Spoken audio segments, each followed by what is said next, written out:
দেখুন নেউল ঢুকে গেল।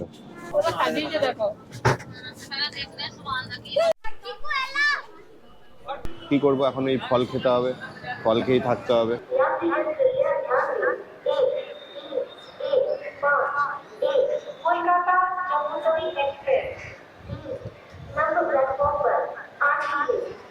শুভ দুপুর বন্ধুরা, আজ 28শে মার্চ দুপুর 2:30 বাজছে এখন।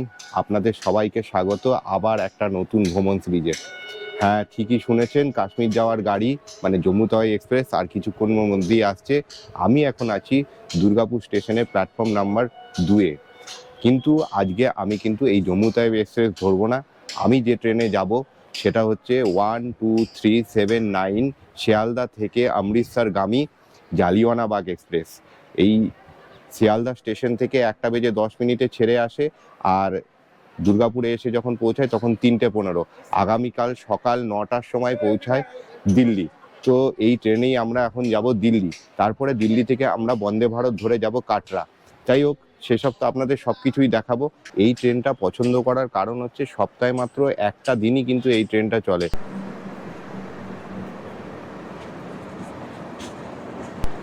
বাইরে এই যে মার্চ মাসের শেষের দিকে হঠাৎ করে যা রোদ, বাপরে, মাথার চাঁদি ফেটে যাচ্ছে পুরো। আর এই জালিয়ানওয়ালাবাগ এক্সপ্রেস আজকে আমি চুজ করেছি একটাই কারণ, তার পিছনে এই দুপুরবেলায় আমি ধরবো এবং সকালবেলায় গিয়ে পৌঁছাবে, এইটাই সব থেকে কম সময় দেখাচ্ছিল। এছাড়া রাজধানী আছে, আরও অন্যান্য ট্রেন আছে, এটা আমার সুবিধার জন্য আমি পছন্দ করেছি। আর এই ট্রেনটাই সব থেকে কম টাইম দেখাচ্ছিল। সেই রিভিউ তো থাকবে, ট্রেন কেমন আর কত কম সময়ে দিল্লি পৌঁছানো যাচ্ছে কি যাচ্ছে না সেটা আপনাদের সামনে অবশ্যই তুলে ধরবো। আর আমি একটা ভুল কাজ করেছি, যেটা হচ্ছে এই স্টেশন এই ট্রেনটা দুর্গাপুরেও দাঁড়ায়, আবার হচ্ছে আসানসোলেও দাঁড়ায়, কিন্তু আমি টিকিট কাটার সময় কোনো একটা ভুল কারণবশত আমি আসানসোল থেকে টিকিটটা করেছি। তার জন্য আবার আমাকে একটা দুর্গাপুর থেকে এক্সপ্রেস ট্রেনে টিকিট কাটলাম। এখন আমি জেনারেল বগিতে উঠবো, আসানসোলে গিয়ে আমি বগি চেঞ্জ করে নেবো। তো আমাদের থার্ড এসিতে আছে B1-এ।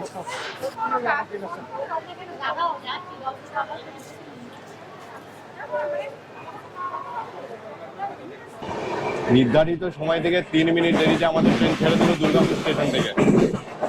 আর সাপ্তাহিক জালিয়ানওয়ালাবাগ এক্সপ্রেসকে অনেকেই বলে থাকেন গরিবের রাজধানী।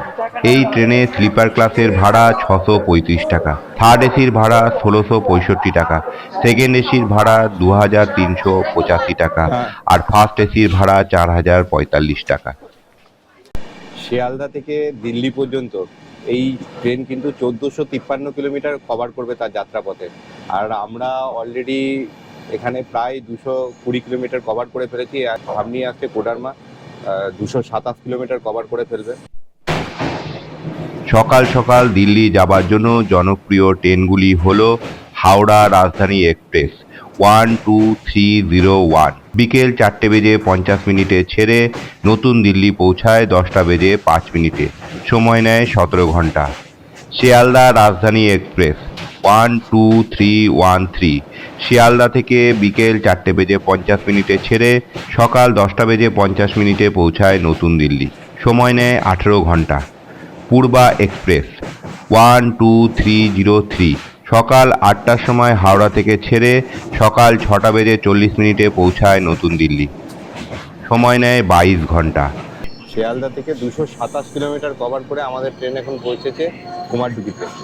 আর এখানে কিন্তু হল্টিং টাইম 4 মিনিট, আর নির্ধারিত সময় থেকে আমাদের ট্রেন 6 মিনিট দেরিতে পৌঁছেছে। আমরা যখন পুরুলিয়া যাচ্ছিলাম তখন এই পলাশ ফুলগুলো কত সুন্দর লাল ভাবে রাঙিয়েছিল, দেখুন এখন একদম শুকিয়ে এসছে, ঝরে গেছে সব। অল্প কিছু রয়েছে আর বাকি সব ঝরে গেছে, কিন্তু সেই লাল রাঙানোটা আর নেই। দেখুন নেউল ঢুকে গেল, এই যে। হ্যাঁ হ্যাঁ, ঘড়ির কাঁটায় সময় এখন 5:05 বাকি, না 5:05। নির্ধারিত সময় থেকে 5 মিনিট আগে আমরা এখন পৌঁছে গেছি ধানবাদ স্টেশনে। 265 কিলোমিটার শিয়ালদা থেকে কভার করে ফেলেছে আমাদের ট্রেন। আর এখানে হল্টিং টাইম 5 মিনিট। এর সাথে সাথে আমরা বাংলা ছেড়ে ঢুকে গেলাম ঝাড়খণ্ড। ধানবাদের অপর নাম কোল ক্যাপিটাল অফ ইন্ডিয়া। ধানবাদেই আছে ISM, Indian school of mines. রোদের যা তেজ ছিল, বাইরে বেরোনোই যাচ্ছিল না। এই ধানবাদ পৌঁছানোর পর একটু রোদের তেজটা কমেছে, তাই একটু বাইরে বেরোতে পারলাম, নাহলে একদম গরম হাওয়া বইছিল।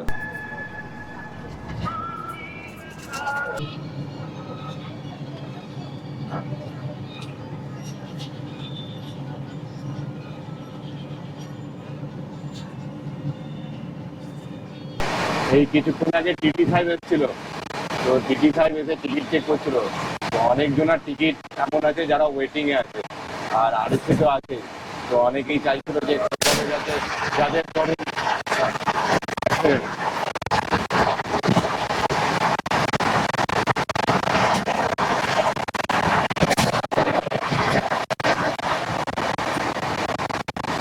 যাদের ধরুন 4টে টিকিট আছে, একটা কনফার্ম হয়েছে, বাকি 3টে ওয়েটিং, তারা কি করবে? তো অনেকজনা বলছিল যে কোনোভাবে যদি ম্যানেজ করা যায়, সিট যদি ফাঁকা থাকে, কিন্তু এই ট্রেনে কোনো সিটই ফাঁকা নেই, সবাই কাশ্মীরে যাচ্ছে। টিটি সাহেবও হাসতে হাসতে বলছিল। যাই হোক, ট্রেন পুরো একদম ভরপুর, আর দারুণ স্পিডে এখন ট্রেন ছুটেছে আমাদের দুর্বার গতিতে। আর বাইরের দৃশ্যটা কিন্তু একদম 1 নম্বর লাগছে, দেখাচ্ছি আপনাদেরকে।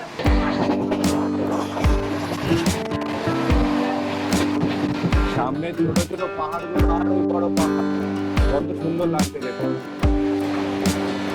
দারুণ। এই বিকেলে সূর্য প্রায় ডুবে এসছে, আর কিছুক্ষণই আলো থাকবে। দারুণ লাগছে কিন্তু এই ছোট ছোট পাহাড়গুলো।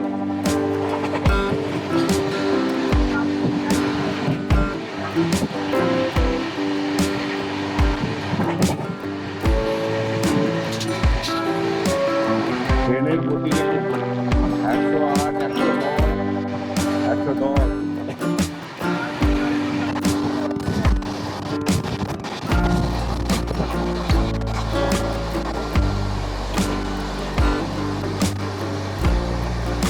ওই দিকে কি সুন্দর লাগছে দেখুন। ও দারুণ, দুটো পাহাড়ের মাঝখান দিয়ে আরেকটা পাহাড়ের চূড়া, দারুণ।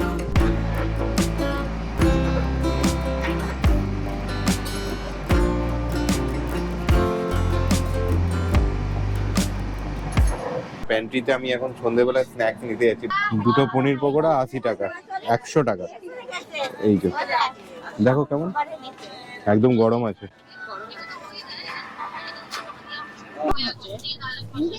দারুণ সাজিয়েছে প্রিয়াঙ্কা। হ্যাঁ,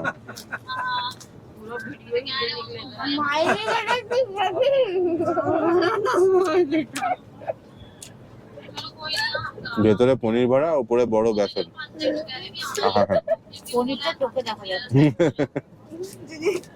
ভালো।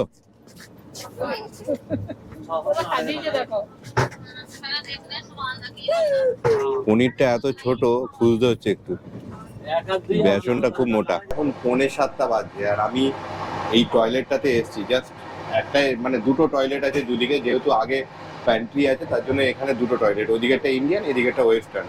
তো আমি এখন ওয়েস্টার্ন টয়লেটটা এসেছি। আর ব্যাপারটা হচ্ছে এতক্ষণ ধরে এই টয়লেটের দরজাটা বন্ধ হয়েছিল, কিছুতেই খোলা যাচ্ছিল না। আবার আমি এখানে যে কাস্টমার কেয়ার নাম্বার আছে আর যে আমাদের কেয়ারটেকার আছে তাকে আমরা বললাম যে এটা খুলে দেওয়ার জন্য, খুব অসুবিধা হচ্ছে, একটাই টয়লেট দুর্গন্ধ হয়ে যাচ্ছে। তো তারপরে খুলে দিল। এটা আপনাদের টয়লেটটা দেখাই এবার। এতক্ষণ পরে টয়লেটে কি অবস্থা, যদিও এটা তো খোলা হয়নি। বড় একটা আয়না, এখানে হ্যান্ড ওয়াশ দেওয়া রয়েছে এবং হ্যান্ড ওয়াশ করছে, আছে হ্যান্ড ওয়াশ। যাই হোক, এখানে একটা চার্জিং পয়েন্ট দেওয়া রয়েছে, কিন্তু যেটা কাজ করছে না, সুইচটা। বেসিন, কলে তো জল পড়ছেই। আর এই হচ্ছে ওয়েস্টার্ন টয়লেট, কোমোড। আর এখানে একটা জিনিসপত্র রাখার জায়গা রয়েছে। ফ্লাশ অবশ্যই করবেন টয়লেট করার পরে, ফ্লাশও কাজ করছে এবং খুব ভালোভাবে। আর ছুচু কল, সূচু বলো ঠিকই কাজ করছে। ঘড়ির কাঁটায় এখন 8:04, আর শিয়ালদা থেকে 465 কিলোমিটার অতিক্রম করে আমরা এখন চলে যাচ্ছি গয়া জংশনে। তো এখানে কিছুক্ষণ দাঁড়িয়ে আছে, আগে হয়তো সিগন্যাল ক্লিয়ার নেই, যাই হোক এখন সিগন্যাল হয়েও গেছে। চলুন, নির্ধারিত সময় থেকে 5 মিনিট দেরিতে আমরা পৌঁছেছি।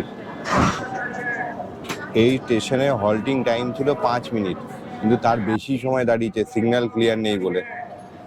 বৌদ্ধগয়াতেই গৌতম বুদ্ধের নির্বাণ লাভ হয়েছিল। আধুনিক গয়া থেকে প্রায় 16 কিলোমিটার দূরে অবস্থিত বৌদ্ধগয়া।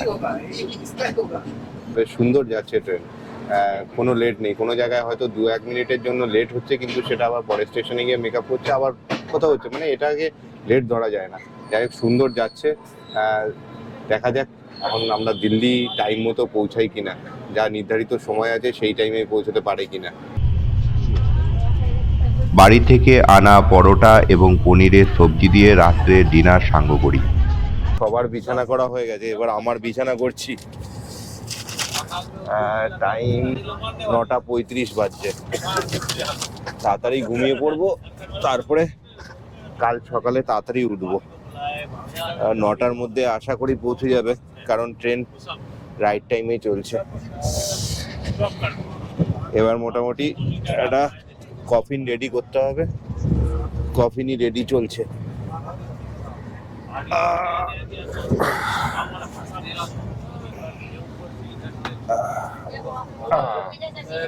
ফার্স্ট ক্লাস হয়ে গেছে। তাহলে দেখা হচ্ছে আবার কাল সকালে। টাটা।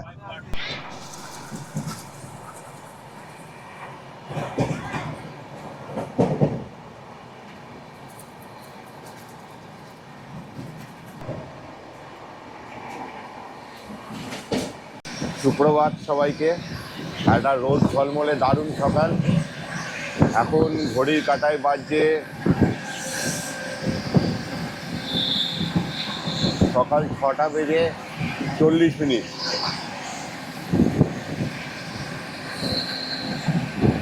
ট্রেন মোটামুটি যা দেখলাম 27 মিনিট লেটে আছে। কভার করে দেবে এখন যেভাবে টানছে। আমরা ডাইরেক্ট দিল্লি স্টেশনেই ঢুকবো, কিন্তু আমাদের ট্রেন দিল্লি জাংশনে নামাবে, মানে ওল্ড দিল্লি যে স্টেশন সেখানে নামবো আমরা। ওখান থেকে আবার আসতে হবে নিউ দিল্লিতে। যাই হোক, আমার মনে হচ্ছে টাইমেই ঢুকিয়ে দেবে, হলেও হয়তো 10-15 মিনিট লেট হতে পারে। খুব দারুণ ট্রেনেছে কাল রাতে। প্যান্ট্রি থেকে গরম জল আনতে যাচ্ছি এখন। গরম জল নিয়ে নিলাম প্যান্ট্রি থেকে। আপনারাও কিন্তু চাইলে, বা ছোট বাচ্চা থাকলে সঙ্গে, এরকম গরম জল আপনারা প্যান্ট্রিতে চাইলেই পেয়ে যাবেন।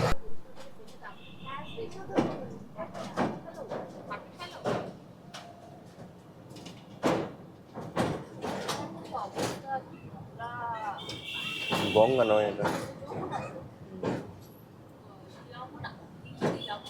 যমুনা নিমার কি নোংরা হয়ে রয়েছে, এরকম একটা দুর্গন্ধ বেরোচ্ছে এখানে। যাই হোক, এখন ঘড়ির কাঁটায় বাজছে পাক্কা 9:02। তো 9টার সময় আমাদের টাইম ছিল, 2-4 মিনিট হয়তো লেট হবে। টাইম মতোই পৌঁছে গেছে, একবারে পৌঁছে দিয়েছে এত সুন্দর টাইমে। আমরা এখন রেড ফোর্টের পাশ দিয়ে বেরোচ্ছি ওল্ড দিল্লি স্টেশনে। সকাল সকাল কিন্তু রেড ফোর্ট দারুণ লাগছে, তো দারুণ।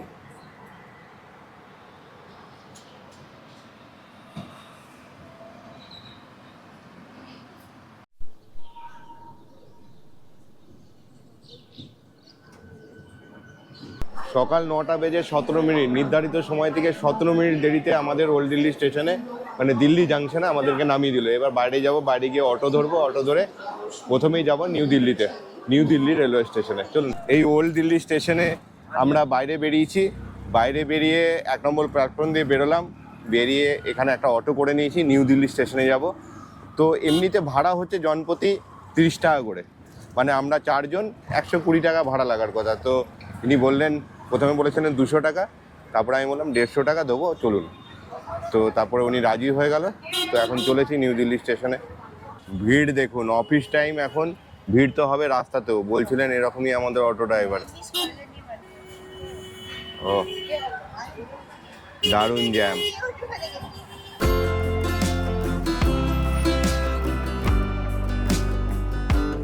এরকম যদি হাতে কিছুটা সময় থাকে তাহলে অটো অথবা ক্যাব বুক করে ঘুরে নিতে পারেন দিল্লি শহরের বেশ কিছু জায়গা, যেমন Qutub Minar, India gate, lotus temple. আর আমরা আজকে ঘুরবো লাল কেল্লা। এই একটি লাল কেল্লা ঘুরতেই মোটামুটি 2-3 ঘন্টা সময় লেগে যাবে, তাই আজ আর অন্য কোথাও ঘোরা হবে না।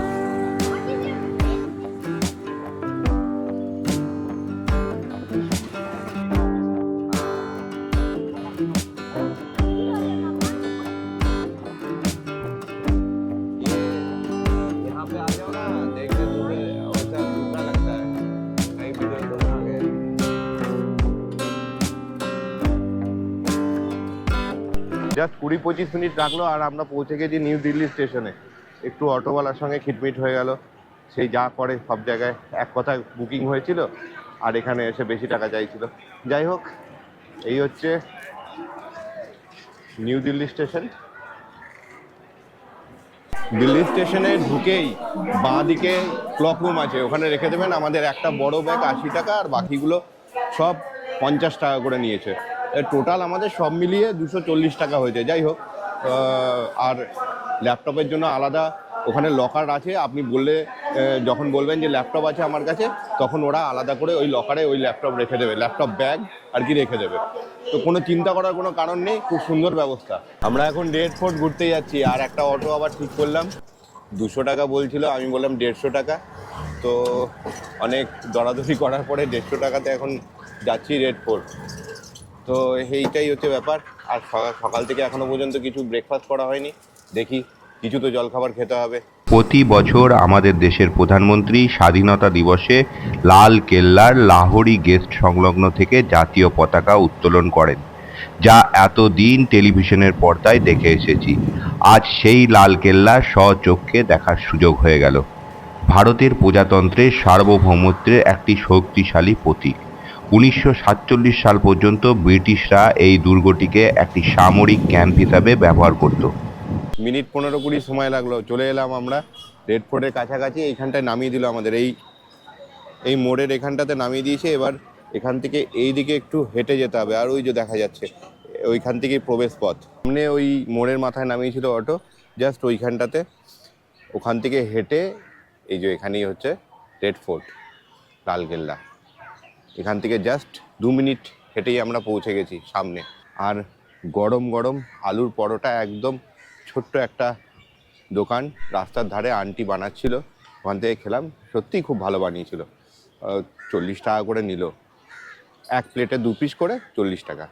এই টিকিট কাউন্টার সকাল 7:30টার সময় খোলে, বিকেল 4টে পর্যন্ত খোলা থাকে।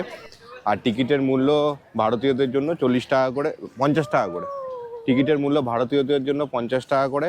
15 বছরের নিচে বাচ্চাদের জন্য কোনো টিকিট লাগবে না।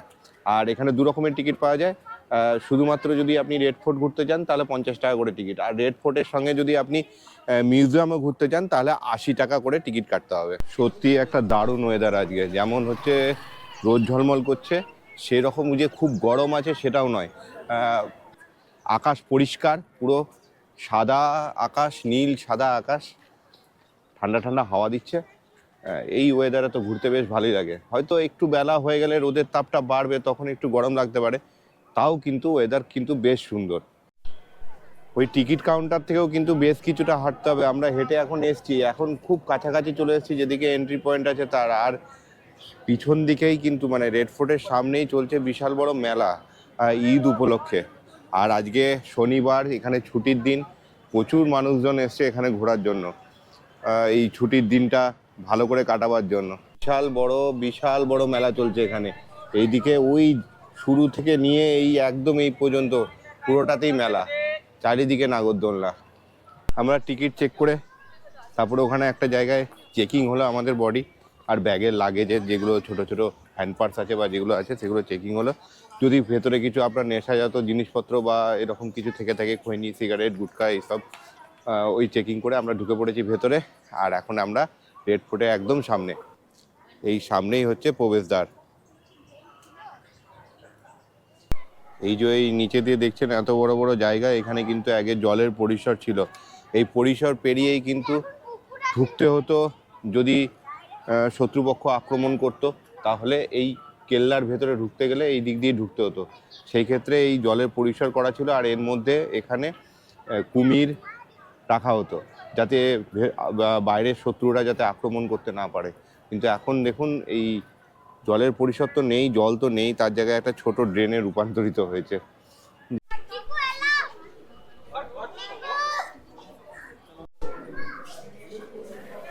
দুর্গের দুটি প্রধান দরজা, দিল্লি গেট ও লাহোর গেট। এর মধ্যে লাহোর গেট হলো প্রধান দরজা। গেট দিয়ে ঢুকে একটা লম্বা বাজার, এই বাজারের নাম চট্টা চক।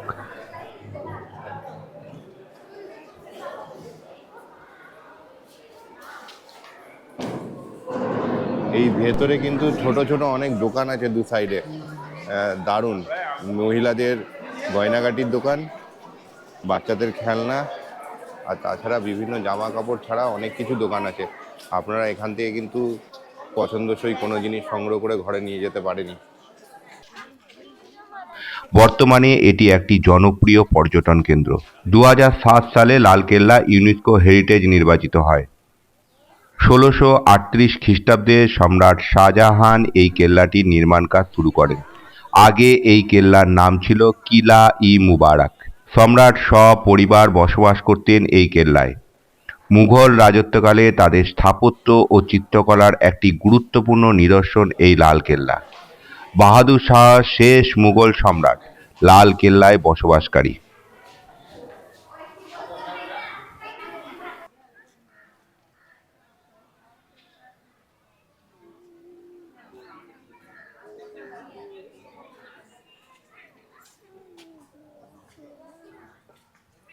এই হচ্ছে রাজার দরবার, দিওয়ান আই আম।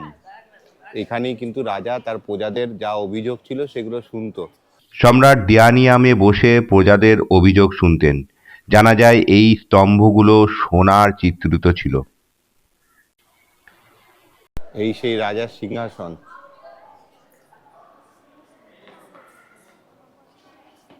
এখানেই রাজা বসতো দরবারে, ঠিক ওই উপরে। এই সিংহাসনের নাম ঝাড়োয়া। এই সিংহাসনে বসে সম্রাট জনসাধারণকে দর্শন দিতেন।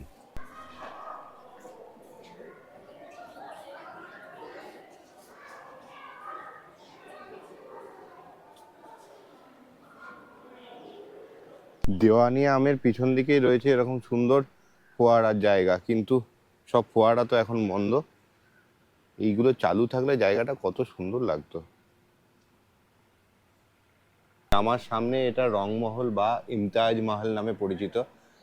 আর এইখানে আগে ভেতরে অনেক সুন্দর সুন্দর ছবি আঁকা ছিল, পেন্টিং ছিল। সেই পেন্টিং তো কালের চক্রে সবই মুছে গেছে, এখন সব জীর্ণ হয়ে গেছে ভেতরটা।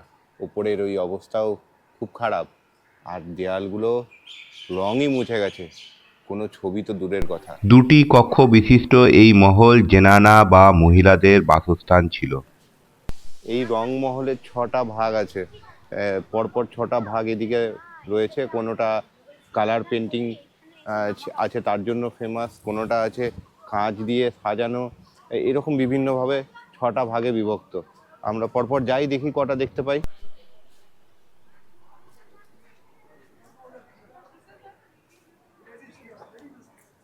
উপরের এই দরজাটা দেখুন, মানে ছোট্ট জানলা, খিড়কি জানলাটা যেটা রয়েছে তার কাঠটা, আর উপরে কি সুন্দর কাজ করা ছোট ছোট ইয়ে দিয়ে।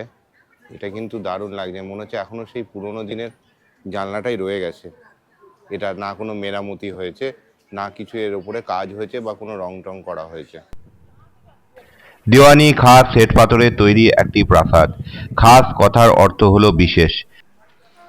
এই যে যত এই মহলগুলো দেখছেন, এই মহলের ভেতর দিয়ে কিন্তু জল যায়। এই জলের রাস্তা করা হয়েছে, চ্যানেল করা রয়েছে যেখান দিয়ে জল যায়। আর এই জল যাওয়ার জন্য কিন্তু আগেকার দিনে কোনো এসি কুলার ছিল না, তাও এই মহলের ভিতরে কিন্তু ঠান্ডা থাকতো। খাস মহল মুঘল সম্রাটদের ব্যক্তিগত বাসভবনের কাজ করত। এই হচ্ছে হামাম। মুঘল সম্রাটদের কিন্তু এটা খুব প্রিয় জায়গা ছিল, এখানে তারা বিশ্রাম নিত। আর এখান থেকেই কিন্তু অনেক গুরুত্বপূর্ণ সিদ্ধান্ত নেওয়া হয়েছে সেই সময়। হামামের পাশেই রয়েছে মতি মসজিদ। 1659 সালে শাহজাহানের পুত্র অরঙ্গজেব ব্যক্তিগত মসজিদ হিসাবে শ্বেত পাথরের তৈরি 3 গম্বুজ বিশিষ্ট মসজিদটি নির্মাণ করান। ওই যে ওটা হীরা মহল, আর ওইখান থেকে নিয়ে একদম এই পর্যন্ত নেহেরে বাহিস, এই জায়গায় পুরো ফোয়ারা ছিল, পরপর পরপর ফোয়ারা ছিল, আর এখান দিয়ে জলের স্রোতটা নিচে নামতো। কিন্তু যাই বলুন, তখন কিন্তু কোনো মোটর বা পাম্প ছিল না, তাও কি করে ফোয়ারা চলতো? ওই যমুনার জলকে এমনভাবে এখানে আনা হতো তখনকার ইঞ্জিনিয়ারিংয়ে, যে এখানে এসে সেটা ফোয়ারা ক্রিয়েট হতো। ভাবা যায় কত বড় ইঞ্জিনিয়ারিং, এত বড়, এই প্রত্যেকটা জায়গার তলা দিয়ে জল যাচ্ছে, মানে জলের জায়গা করা ছিল, এখন তো যায় না, তো ওই নদীর মতো করা ছিল, সেখান দিয়ে জল যেত। দারুণ ইঞ্জিনিয়ারিং, আর সেই জল থেকেই ফোয়ারা হতো। এইদিকে আছে মিউজিয়াম, আর আমরা মিউজিয়ামের তো টিকিট কাটিনি, তাই মিউজিয়াম আর যাবো না। এখনই 12:20 বাজছে, আমাদের এখান থেকে বেরিয়ে অতটা হেঁটে যেতে হবে, যেতে যেতে মোটামুটি 1টা বেজে যাবে। তারপরে ওখান থেকে আবার অটো করে স্টেশন যেতে হবে, 2-3টের সময় আমাদের ট্রেন আছে, খাওয়া দাওয়া আছে মাঝে, তাই আর মিউজিয়াম দেখলে আমাদের কাটরা যাওয়া হবে না। এই যে মিউজিয়ামের গেট, আমরা বেরিয়ে চলে এলাম রেড ফোর্ট থেকে, আর এখন টাইম বাজছে 12:20।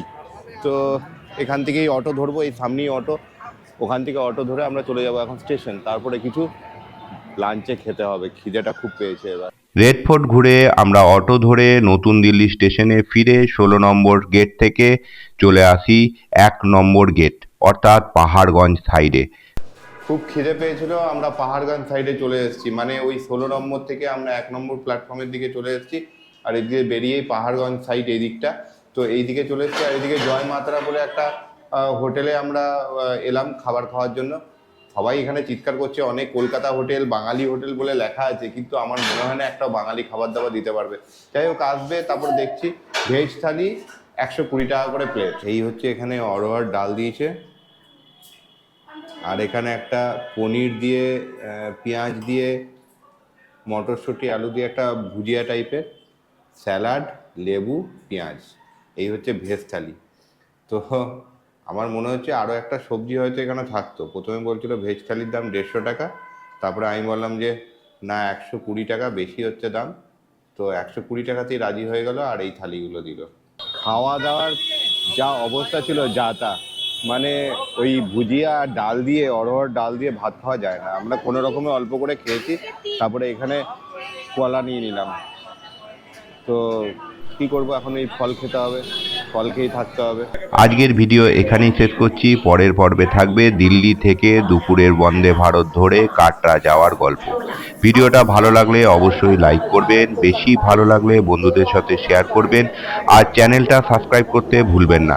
চ্যানেলটা সাবস্ক্রাইব করার সময় অবশ্যই পাশে থাকা বেল আইকন বাটনটি প্রেস করতে ভুলবেন না, তাহলে আমি যখনই কোনো নতুন ভিডিও দেব তার নোটিফিকেশন পেয়ে যাবেন সবার আগে। সবাই ভালো থাকবেন, সুস্থ থাকবেন, tata. We wanna chase the night, wanna dance to the light, pull the stars from the sky, just two hearts running wild. Never sleep, never stop, as we shout from the top. We're gonna be two hearts running